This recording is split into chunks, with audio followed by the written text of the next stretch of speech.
Саламатсыздар ма, құрметті оқырмандар, құрметті көрермендер. Бүгінгі біздің видеомыз сутегі асқын тотығына арналады. Яғни бұл сутегі асқын тотығы қолдануының 50 тәсілі. Кез келген үйде сутегі асқын тотығы бар. Егер жоқ болса, оны кез келген дәріханадан сатып алуға болады. Бұл ең арзан және пайдалы құралдардың бірі, және медициналық, гигиеналық және тазартқыштан бастап көптеген қолданыстарға ие. Сутегі асқын тотығы ағартқыш ретінде әрекет етуге мүмкіндік беретін күшті тотықтырғыш қасиеті бар түссіз сұйықтық. Сонымен қатар бұның қасиеті бактериялар мен вирустар мен спораларды, саңырауқұлақтарды дезинфекциялаушы ретінде әрекет етеді. Сутегі асқын тотығының ең алдымен дәрілік қасиеттеріне тоқталып өтсек. Жараларды тазалау немесе дезинфекциялау. Бұл сутегі асқын тотығының ең айқын қолданылуы. Егер сіздің үйіңізде сутегі асқын тотығының 3% ертіндісі болса, оны өлі тіндерден тазарту, қан кетуді тоқтату және инфекцияның алдын алу үшін кішкене жараларға тікелей қолдануға болады. Сутегі асқын тотығының жараға бір рет қана қолданған жөн. Өйткені бірнеше рет қолдану сауығуға ықпал ететін пайдалы бактериялардың көбеюін тежеуі мүмкін. Безеу.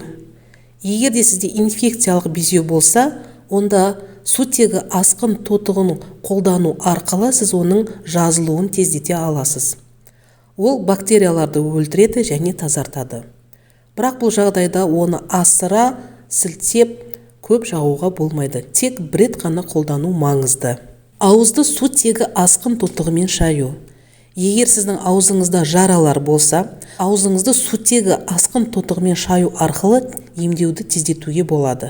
Тітіркенуді және көпіршіктерді тудырмас үшін оны сумен араластыру қажет. Ертіндімен аузыңызды 30 секунд шаямыз. Шайып болғаннан кейін оны жұтуға болмайды. Қайта тастап, кейін қарапайым сумен, таза сумен қайтадан ауызды шаюға болады. Ауыздан жағымсыз иіс шығу. Егер сіз тістеріңізді жуғаннан кейін де жағымсыз иіс кетпесе, ауыз қуысын шаю үшін сутегі асқын тотығын қолдануға болады. Аузыңызды 30 секунд шайыңыз, сонда сіз нәтижесіне көзіңізді жеткізесіз. Бірақ айта кететін жайт, бұны көп қолдануға болмайды. Аптасында бір рет қана қолдану керек. Құлақ инфекциясы. Сутегі асқын тотығының тамшыларын инфекциядан немесе құлақтың бітелуінен тазарту үшін қолдануға болады. Дегенімен, сіз әлі де дәрігерге қаралуыңыз керек екен есте ұстағаныңыз жөн. Өйткені құлақтың барлық инфекцияларын өзіңіз емдей алмайсыз, және олар ауыр асқынуларға әкелуі мүмкін. Құлақ балауызынан тазарту. Құлақ балауызы инфекция емес. Бірақ егер ол бітелуді тудырса, оның артық мөлшерін кетіру үшін сутегі асқын тотығының тамшыларын қолдануға болады. Бірнеше тамшы сутегі асқын тотығына бірнеше тамшы зәйтүн майын қосыңыз. Басыңызды шамамен 1 минутқа еңкейтіңіз, содан кейін екінші жағына қайталаңыз. Сондай-ақ осы процедурадан кейін құлағыңызды жылу сумен аздап жууға болады. Саңырау құлақтарды сутегі асқын тотығымен емдеу. Аяқ саңырау құлақтары. Егер сіз аяғыңыздың қышуынан зардап шегетін болсаңыз, сутегі асқын тотығы саңырау құлаққа қарсы қасиеттеріне байланысты пайдалы құрал бола алады.